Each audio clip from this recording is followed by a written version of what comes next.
Hello, and welcome to Jairus Getter's presentation on psychological interventions for the Ohio University Masters in Coaching Education program for the fall of 2018. Today, my presentation will be focused on the sport of football, with the concentration being in college football. And without any further ado, I'd like to get started. The first psychological intervention that I have jotted down and what I feel is most important is goal setting. Now, goal setting can be pertaining to just about anything, but it comes down to three main things. You have the individual goals of the player that is set, the coaching goals for the coach themselves, their staff, and the players. And you also have the overall team goal, what the AD expects, what you expect as a coach, what your fan base expects. And I'd like to break that all down individually. So what I found was that the direct mechanistic views has four different ways of pertaining to goal setting. The first is to direct attention to an important element of a skill. So what that basically means is that a player obviously has main focus on one goal of obtaining a new thing or learning something in practice or off the field. Are they focused on their weight training? Are they focused on getting, up in weight? Excuse me. Are they focused on getting, better in the classroom?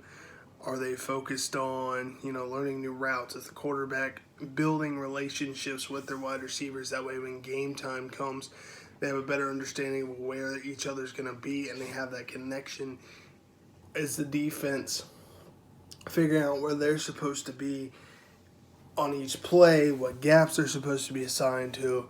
Is it okay for the kickers and punters to come out and see where they want to kick the balls to flip field position, that kind of thing, to up their skills. The next is to mobilize a performing effort. So what we want to do is build up performance for the athlete. And by that, we want to make sure that these guys are ready every Saturday, Sunday, Friday night, Tuesday, whatever level that you coach at. We want to make sure that the productivity of performance is up and everybody's ready to go on any given game day, practice day, teaching new drills every day. You want to have persistence in performing. So consistency is key to keeping the job. That's my motto. That's what I go by, and that's what I preach to any coach that wants to get into this business, is that you have to work for it. You have to work for consistency. And the last is foster the development of learning new strategies. So if I run a 3-4 defense, but my personnel tells me that a 4-3 would be better for me right now, I'm obviously going to go ahead and I'm going to run that 4-3 because of personnel. If I do that, if I implement the new strategies and it plays out well, it could help me keep my job and help keep me as persistent as possible. And that's really the goal here. Now, for individual athletes, like we talked about earlier, what the main goal for them is, academics. What goals do they have academically? And that could fall under you as a coach as well. What goals do they have in the weight room? Can they improve their bench press? Can they improve their 40 time? Do they need to spend more time in the classroom as far as learning film for the next opponent? Do they need to spend more time out on the practice field running drills to implement and spend more time? Do we need to have more team building exercises? What is the goal of the individual? Do they want to have, so and so yards with so and so catches with so and so TDs? How many passing yards, tackles, and what can we do to get them there? And what can we do to keep them focused? If they have a goal set, but the team is, subpar and not winning games, how can we keep them invested? And I think that's what you have to do, is set an individual goal. Coaching goals you need to set as obtainable as possible to your personnel set.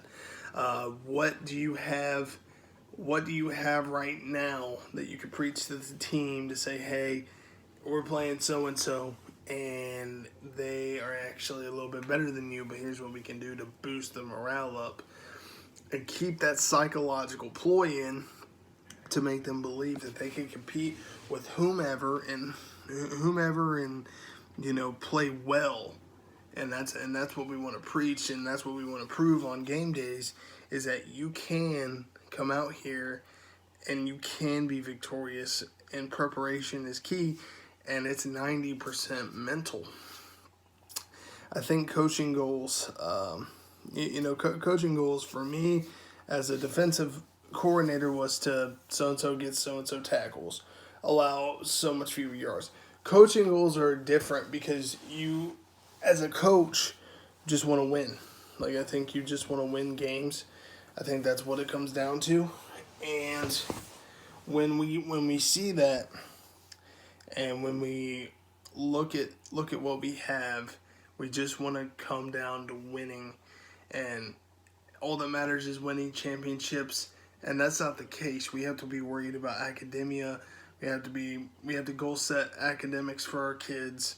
We have to make sure that they're going to the weight room, going to class, keeping track of all that, keeping track of recruits. How many recruits do we want to come in and compete at our level?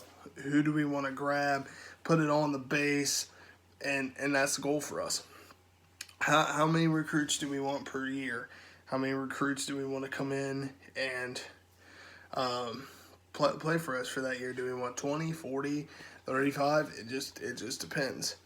And I think team goals boil down to one thing. Every team just wants to win the championship. But you cannot win a championship without the steps to be successful. I think you have to go through, the two-a-days or the grind of being a student athlete. You have to get used to going to practice at 6 a.m., going to class by 8, class all day, then practice, then study tables, then food, then bed. And that's a part of being a student athlete, of being successful. It starts in the classroom, comes out into the practice field, and then comes out onto the game field as far as success. And championships are not built with clean hands. These hands are cracked. They're beaten down. They're broken, bent fingers, and those are the ones perfectly fit to put a championship ring on. And I think that's important to preach to your kids. Number 2 on my list for psychological interventions is stress management. How can we as coaches deal with the stress of football? Football is a very time-consuming, stressful thing. Injuries happen all the time. In the back of your head, most athletes try to pull the tough guy card, and the tough guy card just doesn't really necessarily make the cut. I think it's extremely hard for somebody to admit that they're vulnerable in that amount of time in that situation. But are you scared to go make a tackle? What can we do to prepare you in practice to practice this ankle tackle and to make it repetitive? That way when the game comes, that way when you have to make a play, you have to be the guy that makes the play to possibly win games or put us in situations to win games. What can we do to keep the stress level down? What I like to do as a coach, you have warm-ups before games. I have everybody come into the locker room. I shut the lights out. Everybody lays down. Deep breathing repetitions. And, people kind of make fun of me, but it's kind of like, I think it's called Lamaze breathing. So breathing like a woman is actually giving birth is actually a really good strategy. 4 breaths in, hold it. Breathe in for 4 seconds. Breathe out and hold it for 4 seconds. And that calmness, the relaxation that says, hey, I can actually go do this and perform at a very high level, allows me to be the best athlete I can be. But here's where stress kind of gets people. Stress can cause injuries because the tension's on the bones. You're built up. You have this built up stress. Your muscles are tight. And then going in for a tackle causes rips, tears, breaks in bones. So what I try to do, relaxation is key. I try to teach my athletes to not tackle to cause them any injuries, or not to not to make them feel like they can't make a tackle or to make them feel like they can't go make a play. Because yes, I've had this injury before. I don't want it. I try to teach them to not lower their head to go in and make a tackle, lower the shoulder, come in and lead. Because tackling is a very scary thing, but tackling does take courage in the sport of football. And that's a very hard thing to kind of stress to the guys. So the psychological ploy of dealing with stress of trying to win games, and that's before games. During games, say if we're in a 2-minute drill situation, say if we're in a game-winning drive situation, that we need to not be tense. So you go to everybody that's going to be out on the field and you make them think or make them believe or give them a speech that says, hey, you can go accomplish this. It happens all the time. You're at the Division I level. There's no reason why you cannot be the success and just take away that stress of, what if I lose? What if I put it on my shoulders? It's all my fault. Woe, it's me. Everything that an athlete can be thinking in that situation. It's a very hard thing to do for a man who feels like, and some of these kids feel like, I was the man of the house at 15, whatever. But some of the stress just gets to you. And I think you have to manage game-winning stress, because the last thing that you need is a big ball of stress going out onto the field, causing a turnover and actually losing you an important game that could, send you to a playoff or send you to, a bowl in the NCAA, that kind of thing. The last thing that I want to do for psychological ploys, and I know we talked about breathing and goals for kids, but the main thing, can you visualize being victorious in the setting that you're in? And I think what I try to do as a coach is give them situations where they could see themselves doing the task at hand, or doing something along the lines of, you've done this several times, but the one time that you think you might mess it up, whatever. And this is why we run full pads in practice. This is the reason why we have repetitions. This is why we have walkthroughs before game time. It's a very important thing, because if they can visualize doing it, they can.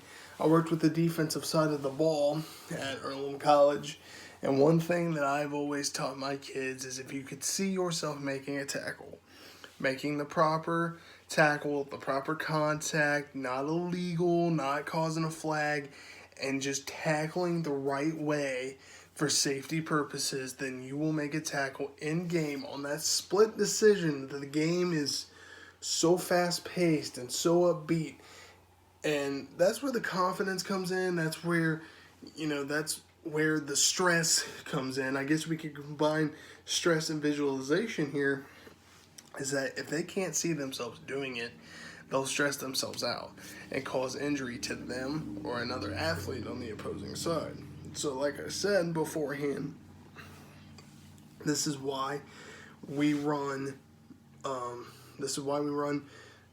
walkthroughs. This is why we do full pads. Full pads gives us the ability to actually, in practice, come down, coach, and go back to the week and say, hey, we need to learn how to angle tackle.